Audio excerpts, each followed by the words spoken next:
Hello, the purpose of this video is to show how handy are preps for salsa dancing, especially when you're dancing social with people that you haven't danced necessarily before.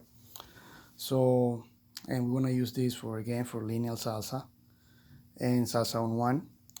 And for this, we're going to use the most simple turns that we have, which is the right turn and the left turn.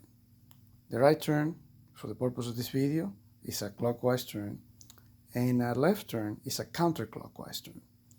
So we want to do this from the point of view of the follower. So why this is handy, why preps are important? Well, let's start first of all explaining the basic sequence from the point of view of the follower. So the follower will start with the feet offset, not like this, like some people say that we dance salsa like this. We don't, so we on one dancers, even if they start like this, at some point they're gonna end up like this. So let's start like this for the sake of this video. We're on beat 8, so we're gonna do 1, 2, 3, 5, 6, 7. We're back where we started, right? So 1, 2, 3, 5, 6, 7. So this is how most people will explain to you how a right turn is done from the point of view of a follower. So the follower will start like this. They will do 1, 2, 3. As you see, no difference. Still identical to the normal sequence. So then 3, 4, 5. So again, no difference. This is the point where supposedly the leader will start turning the follow.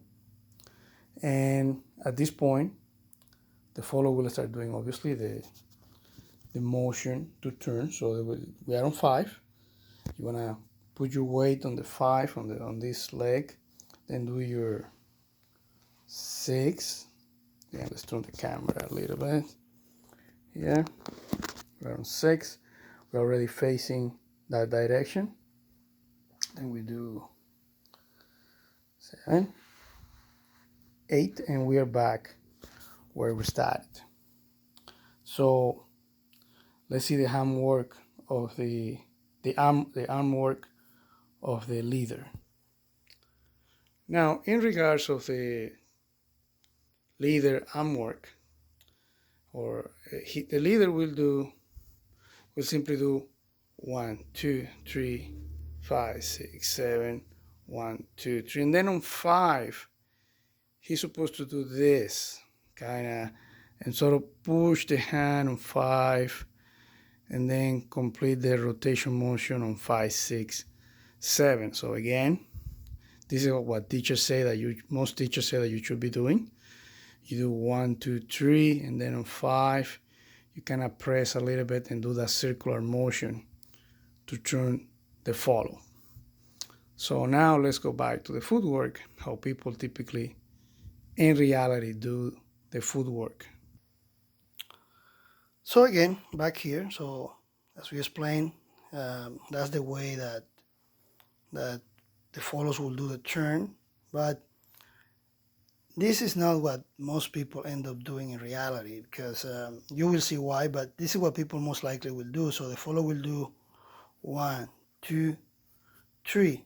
At this point, on beat 3, if the follow knows ahead of time that they're turning, they will put the foot like this on beat 3. That's way ahead of beat 5, which is actually what I want to make sure that people can see on this video. When the follow knows that they're going to turn, they start doing this on beat 3. Why? Because it's more smooth. So you'll see that. So they do this on 3, then 4, and then on 5, they land with the foot already facing. So if we turn the camera a little bit, you'll see that we're almost like 90 degrees in the direction of the turn. Some follows actually go beyond that. They actually land on 5 here. And then their 6 is a very simple motion on the other leg that you see. 6, 7, and 8. And we're back where we started. So again, if we do a little bit quicker, it would be 1, 2, 3, 5, 6, 7, and 8. So this is how most people do this. So the question is, how can a leader, like I showed you previously in the video, turn the person on 5 when ideally a follow will start turning on beat 3? Seems like a contradiction in terms, because it is. So if you say, hey, that is not true, people start turning on 5, well, just try it on yourself. Do a couple sequences, back and forth, 1, 2, 3, 5, 6, 7, 1, 2, 3, 5, 6, 7. Then when you randomly decide to turn, you will see that you will make that decision a couple bits ahead of 5. And since you made the decision a couple bits ahead of 5, you will see that you will start turning, or at least doing a different motion on beat 3 compared to what you would be doing, like the teacher, compared to what the teacher told you. So, and how does this apply to the J prep? So the J prep, I should probably, show you the arm work now, so you can see, because the J prep is a motion that goes from beat 8 up to beat 2. So in other words, on beat 8, the follow gets a hint on what's going on, and then beats 1 and 2 is the J prep sequence. Now the follow is totally certain that he's doing a right turn motion, and they will start then turning on 3. So let's look at the arm work. So let's explain here how the J prep works with the motion when the person starts turning on beat 3 rather than on beat 5. So again, this is the arm of the leader.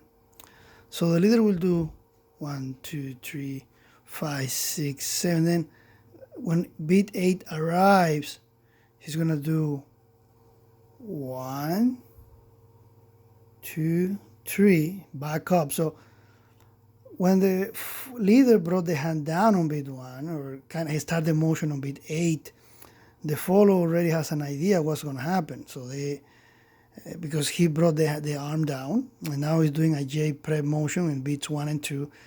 Now on beat 3, because the follow already has a confirmation that between beats 8 and 2, a J prep was executed. Then on beat 3, the follow will start turning, as I explained previously. And then on beat 5, all the leader has to do is to open the arm like this. He doesn't need to press. All you need to do is to open the arm like this, and the follow will do the turn on her own. Okay? So now let's go to the left turn. Okay, so on the left turn here, again, from the follow point of view, what most teachers would tell you is like you will do this. 1, 2, 3, 5, right? So this moment is still identical to the basic sequence.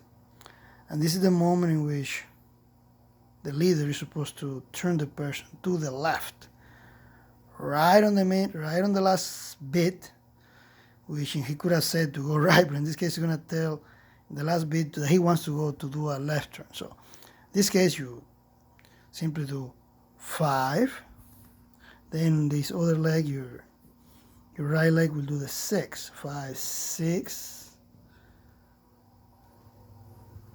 7, now we are at 180. 8 is in the air, and then 1, 2, and 3, and we complete the motion. And we are back where we started. So, however, again, this is not how most people will do this turn. The way that most people will do this turn, they will simply do 5.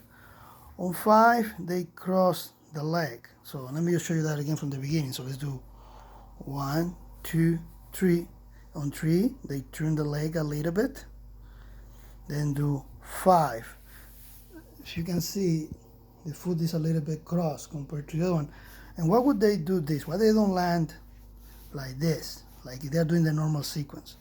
Why would they prefer to land like this? Well, a lot of people will land like this because this allows kind of like a spring motion that will launch the follow to the back. So it will do this. I'm sorry I cannot show you this properly on the camera, but that's basically what happened. So now you might say, well, but how can you do? How can you differentiate? I mean, if the follow likes to do, if they like to turn already on beat 3, how do you make a difference between, how do you make a difference between a left turn and a right turn so the follow can start turning on beat 3 the way they like? Well, it's very simple. Like, I mean, particularly I like to prefer to use the J prep for a right turn.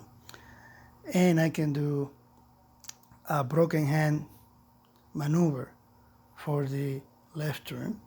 Or I can still use a J prep, toss the hand, grab the other hand, and do a left turn. So there are many ways to do this. It's just a matter of you doing conditioning to your follower. And again, if you don't know about classical conditioning, you can, for example, see the experiment for the Pavlov dog, and in that explanation you will see why conditioning works. You will see that people will start doing things just by the signal because they have already an expectation. So in dancing, what you do, you start doing, for example, a J prep, you do J prep, turn the person, do J prep, turn the person. Then you will see that after a couple times, after you do a J prep prior a right turn, the person will be, your follower will be expecting that. And as soon as you do the J prep, they will start turning on your own without you having, they will start turning on their own without you having to turn them. All you need to do is to do a J prep and they will turn. And again, the purpose is not like I just want to do a J prep for the people so that my follower can do a right turn. No. What you want, the intention of the J prep is for the person, for the follow, to collaborate into a right turn. Then what happens? You will use that effort, that maneuver that they are using for the right turn, and you can change it into something else. For instance, if you do a J prep and the follow is going to do a right turn, and you toss the hand, and then you toss the hand and you grab the other hand, you are easily able to do a left turn instead. So again, that goes beyond the scope of this video, but I just wanted to show you why the preps are handy. And again, if you don't believe me that people start turning on 3, I repeat, do it yourself. Do a couple sequences back and forth on your own, and then randomly at some point decide that you want to do either a left or a right turn. And you'll see that if you want to do a right turn, you start turning early. You see that. And if you want to turn to the left, you start doing something a little bit different. So again, this is just to explain that, and hopefully I was able to achieve that. Thank you.